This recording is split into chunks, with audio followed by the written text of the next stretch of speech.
So our community spotlight this morning is going to be the home sharing program from NeighborWorks Boise. And I'm not sure I see Diane Ronayne on here. Did she jump in? Oh, Okay.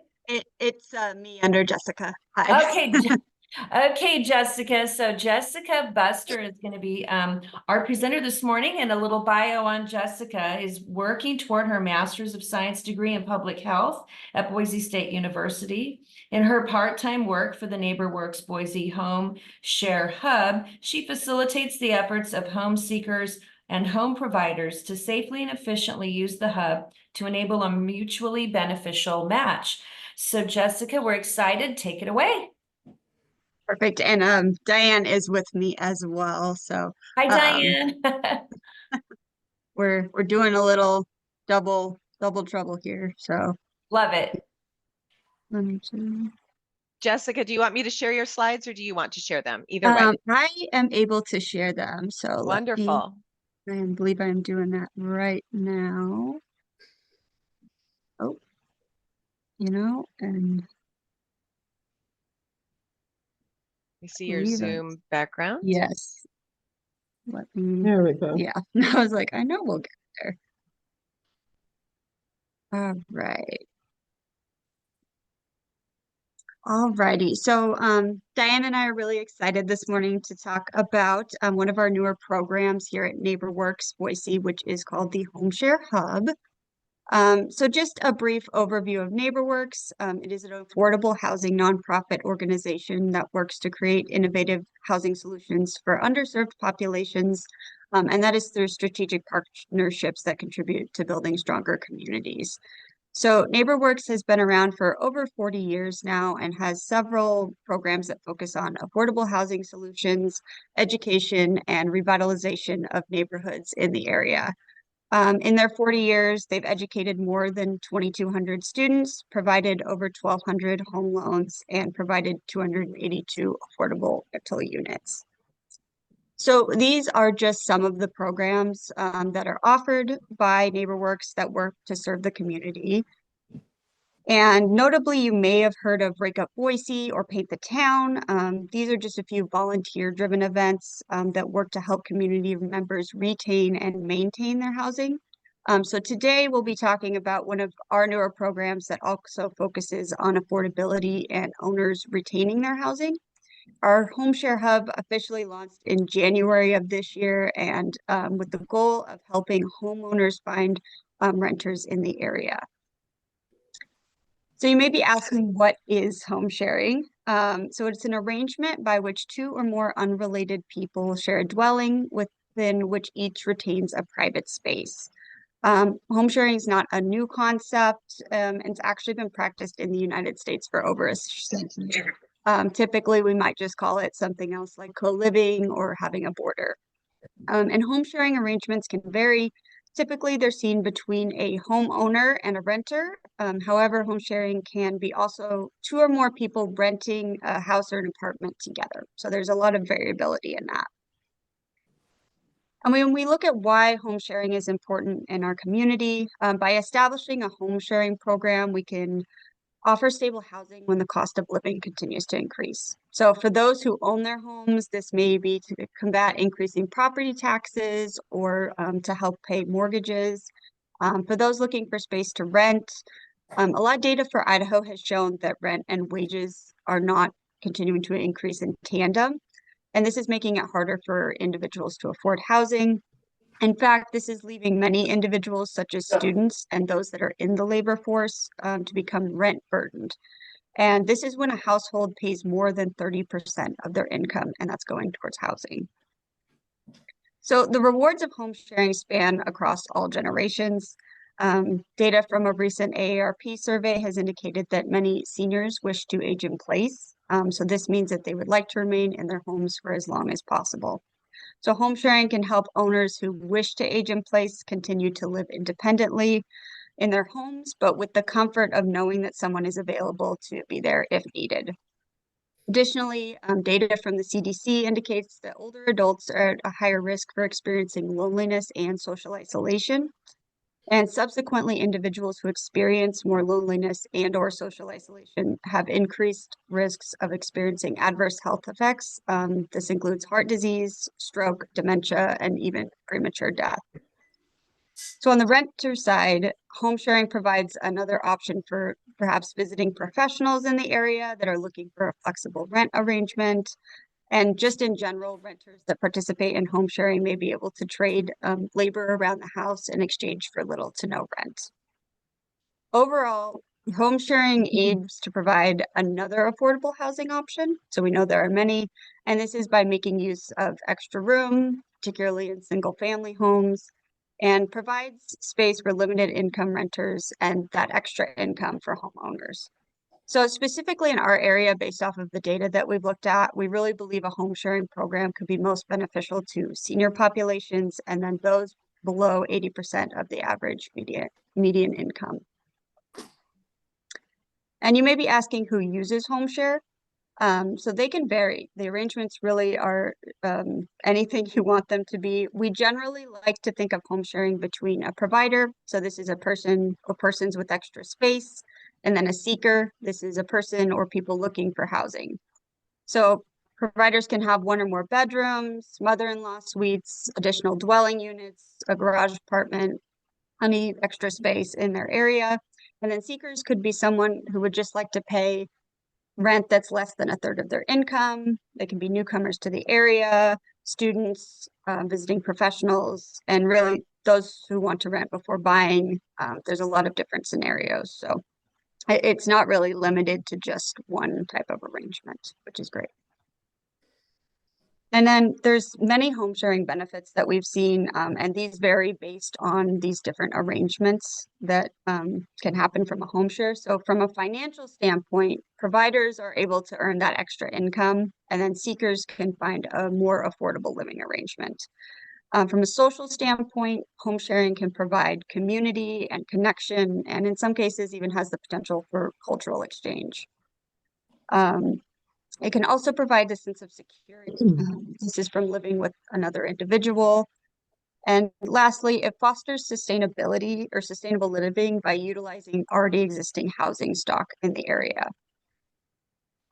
So for those who are interested in getting started with our home share program, there are two main ways to contact the Home Share Hub coordinator, which is me.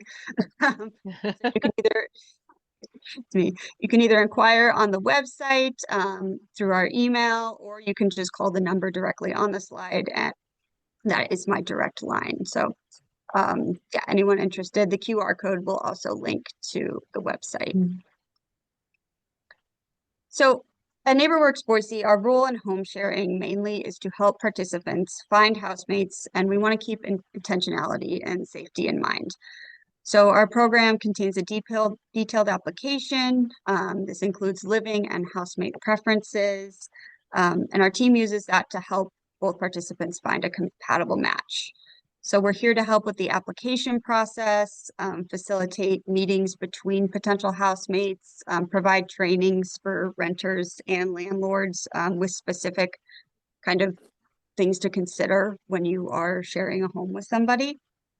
And we also have the capability to run background checks for participants, and we do encourage references so that we help our participants match safely with a compatible housemate.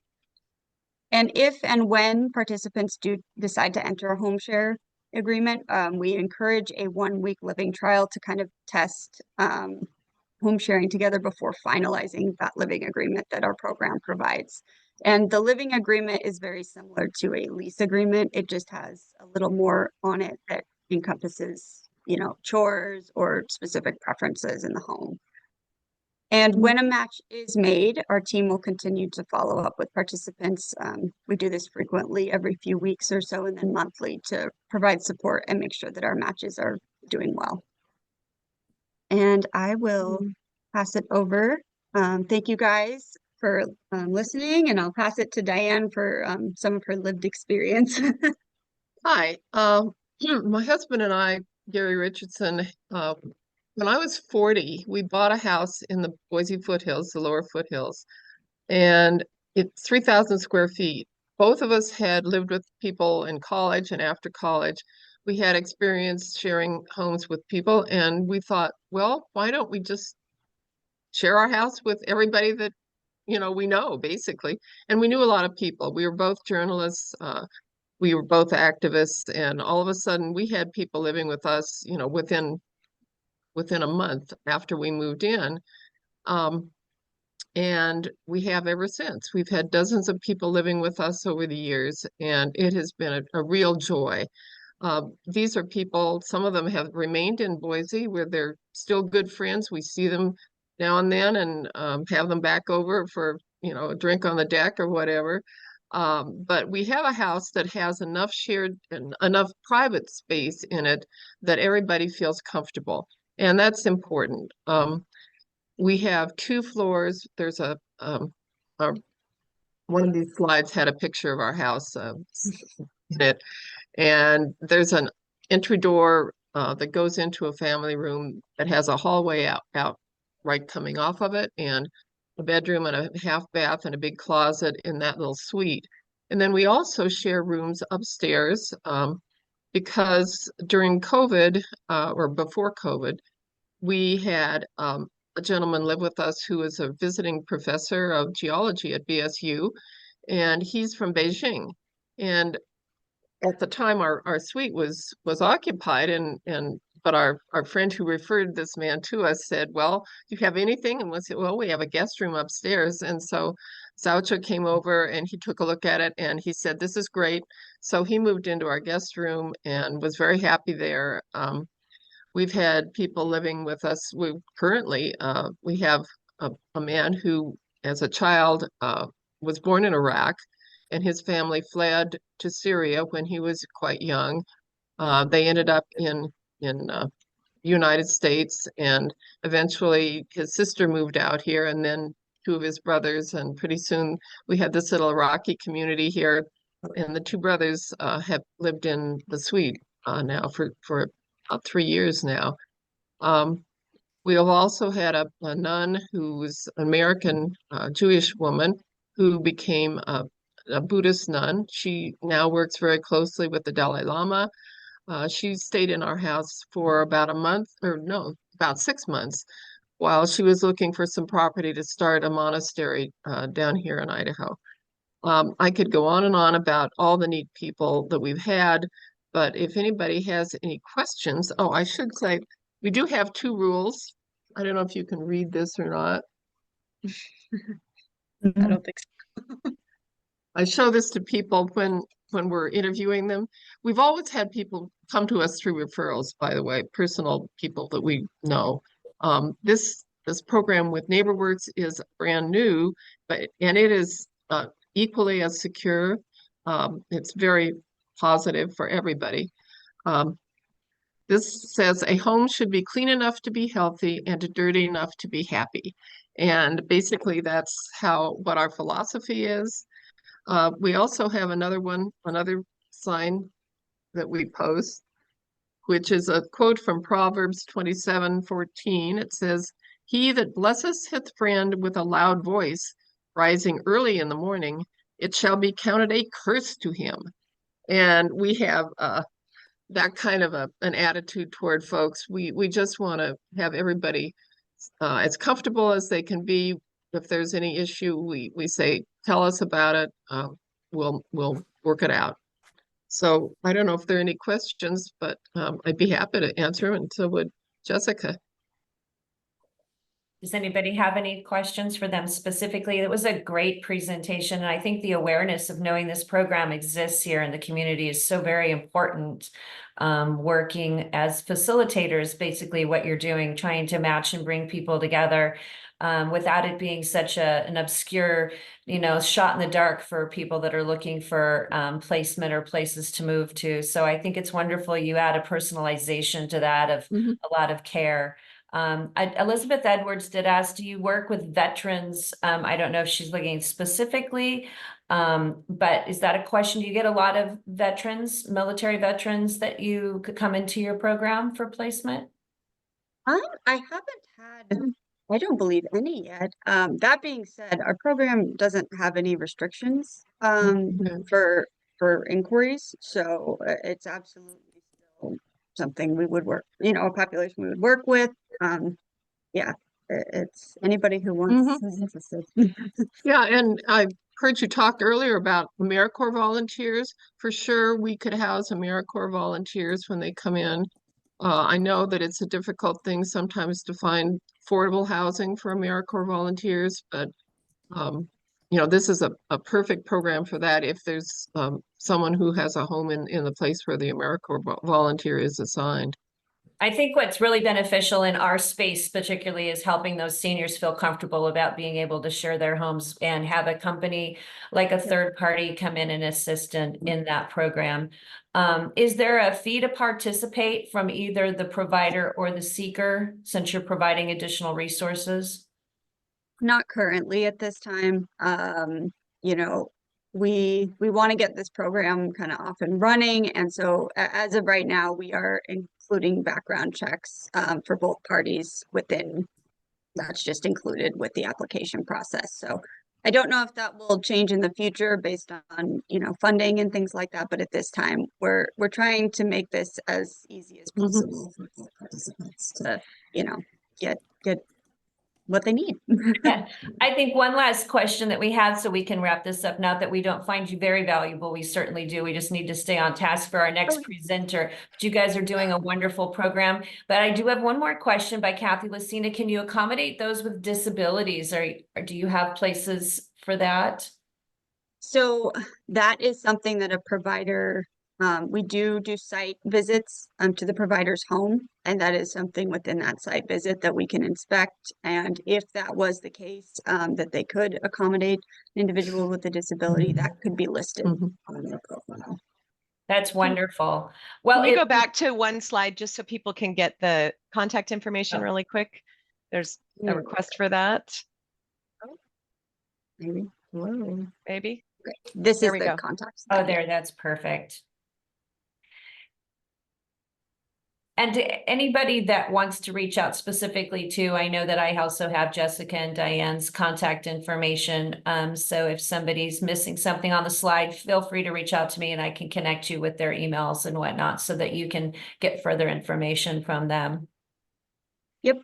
Thank you. Perfect. Thank you both Perfect. so much. Very Thank you. valuable. Wonderful Yes. to have you on this morning.